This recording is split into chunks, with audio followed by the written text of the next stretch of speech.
Hey guys, it's Courtney. I'm here with a project for Miss Ink Stamps, and today I'm going to be using the Thankful stamp set as well as the Leafy Green stencil, which is one of my favorites. And I'm going to be working on a piece of Nina Desert Storm cardstock. I'm taking out my Misty because this is a huge image, and just in case I need to stamp it twice, I am going to be stamping with Unicorn Pigment, white pigment ink by Hero Arts. And this is a really great white pigment ink if you actually want a really good white image. You just want to make sure that you're tapping on the ink and not really smushing it on there, or else you're going to kind of get globs of ink that you're not going to want. So once that was stamped out, and this is actually going to be the top of my card panel here, I wanted to add a little bit of texture or something to the bottom portion. So this is where I'm going to go ahead and bring out my stencil, and I'm going to be using the same white pigment ink for my stencil, but I want this to be fairly subtle. Now you can certainly tape this down or use some of the pixie spray, but I'm just going to hold it down because I'm really not doing much ink blending here. I'm taking a blending brush, and this is one by Trinity Stamps, and I'm just mainly concentrating in the lower right hand corner and kind of working my way up, fading out to, I can't really say white, but fading out to nothing, I guess I could say. Now it's kind of hard to tell where you're actually putting the ink. So you'll see that I kind of peek underneath the corner of the stencil just to make sure I'm getting good coverage. So once I was happy with that, I did put this aside to dry because the pigment ink does take a little bit of time. So I let this dry for about 15 minutes or so. Now I'm going to be doing my coloring with my Polychromos colored pencils, and I probably should be better than I am with my colored pencils for the amount of time I've had them, but I am not overly confident with them, so I figured I would keep my coloring fairly simple. Now for the leaves, I went over with my white pencil very, very lightly. Then I'm adding shading with my darkest color to the base of this particular leaf. And honestly, I picked up the wrong one initially, but I'm not applying too much pressure where I can't add more if needed. I'm going to blend that out with the mid-tone and then the lightest color green, and then go back in with that white pencil just for the tip of the leaf, kind of go over the whole thing and get these greens to blend nicely together. Now I'm not going to show you all of the coloring here, but I will show you a couple of the leaves just to show you how I shaded these a little bit differently. So for the next leaf, I'm going to be adding a little bit of shading to the top and the bottom of the leaf. And this will kind of give the appearance as if it's kind of bent a little bit or kind of bowed out a bit, I guess, and keeping your highlight in the center of the leaf. So I'm just extending those areas out a little bit further, and again, going in with that white pencil to go over the center as well as just lightly over everything else that we already colored to get the colors to blend.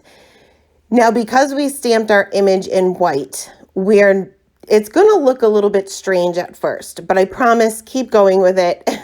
Never give up. It's always going to look bad before it looks good. So just keep going, and even if it doesn't look good, it's just paper. So for this next leaf, I'm going to be adding a little bit of shading towards or in the center of the leaf. So you'll see that I started on the base of the leaf and kind of working my way up and leaving the outer edge for that highlight area as well as the tip. And this will kind of look as if the leaf is kind of bent in this middle, I guess you could say. Again, going in with that white pencil and blending all of those areas out. Next, we're going to move on to the pumpkin, and I'm going to skip the white pencil for this one, but I am starting off with what is going to be my lightest color. Now, I started working on just one section of the pumpkin at a time, and then you'll see that I'll work on two, one on either side of the one I started with. So for this first section, there's really nothing overlapping this section, so there's not going to be any shadows except for the top and the bottom portion of it. Because this is a round object, our highlight would be in the center. I'm sure you guys, if you guys have seen my channel at all in the last couple of weeks, I've colored a few pumpkins, mainly with Copics, but I'm kind of going with the same method here. So I added my shading from the top and bottom, blending that out with the two mid-tone colors. And then I'm going to go back in with that lightest color, which is kind of like a yellow with a little hint of orange, I guess you could say, for that highlight color right there in the center. Now moving on to the two sections on either side of this first one, again starting off with that lightest color just to add a little bit of a layer, I guess you could say, of that pigment onto the paper. And then I'm going to go in with my darkest color. Not only am I adding shading on the top and the bottom, but I'm also creating a shadow where that first section is kind of overlapping these two sections. So you know how a pumpkin has those lines in it? Well, the further back it goes, the more in shadow it is going to be. So the further back it is away from your eyesight, I guess you could say, is going to be a little bit darker. So I'm adding shadows there, and I'm blending that out each and every time. So this is my darkest mid-tone. You'll see that I'm adding the shading from the top and bottom, but also extending that shadow from one section to another. Same thing with the lightest mid-tone, and then I'm just leaving that highlight more towards either the right or the left, depending on what side I'm working on. So I'm going to continue my way all around this pumpkin here, and you'll see that each time I'm working with 2 or 3 sections of the pumpkin at a time. Now, because we stamped this in white, it's very easy to accidentally color over those white lines. I'm not going to stress about it because I'm going to end up heat embossing this entire image once my coloring is done. That part is optional, but I really wasn't happy with my coloring. So I figured heat embossing the image will kind of disguise the fact that my coloring is not exactly top notch. So you also see that I am constantly sharpening my pencils. So it's best to work whenever you're using colored pencils with a very fine tip. You seem to get really good blending, and you can get into those teeny tiny areas as if kind of you're creating flick lines like you would with Copic markers, or like I like to do with Copic markers, so that you have a little bit of texture to your image as well. Now here I'm going to be moving on to those sections of the pumpkin that are kind of furthest away from us, or on the other side of the pumpkin from the side that we're looking at.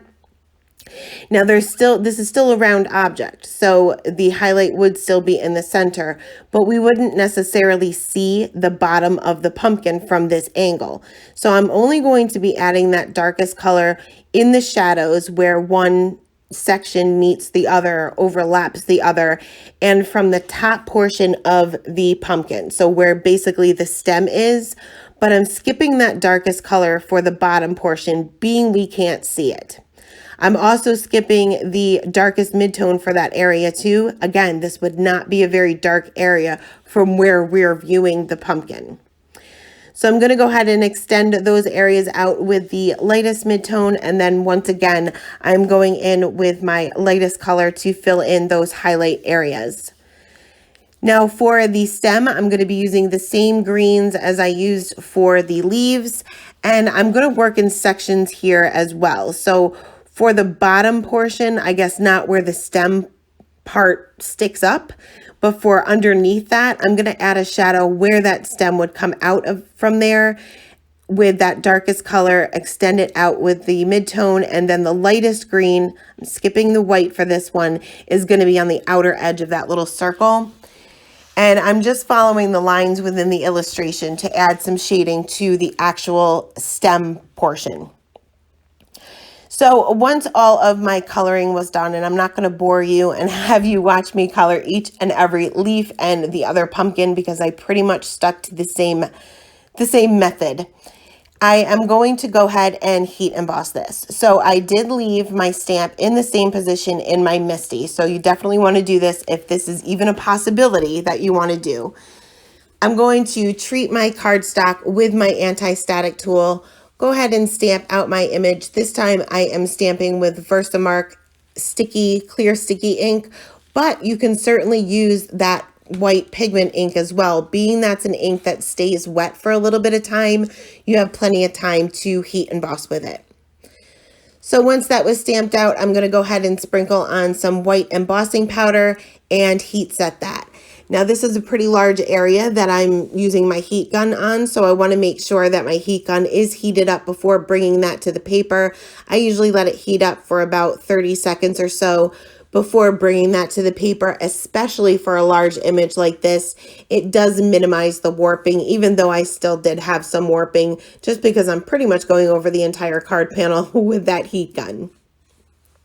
So once that's done, you can see that my outline here is really popping a lot more than it did before I heat embossed it. So I was much happier with the results.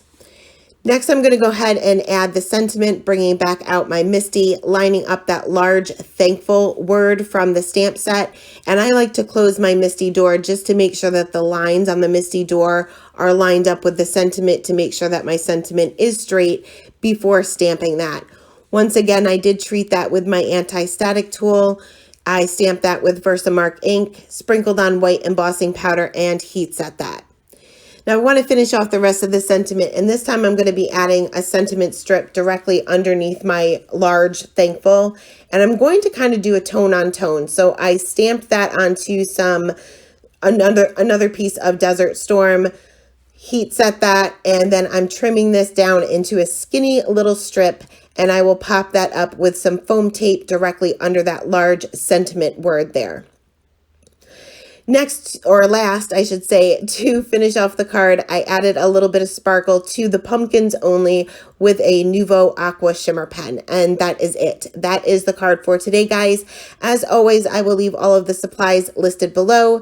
Thank you guys so much for stopping by, and have a great day. Bye.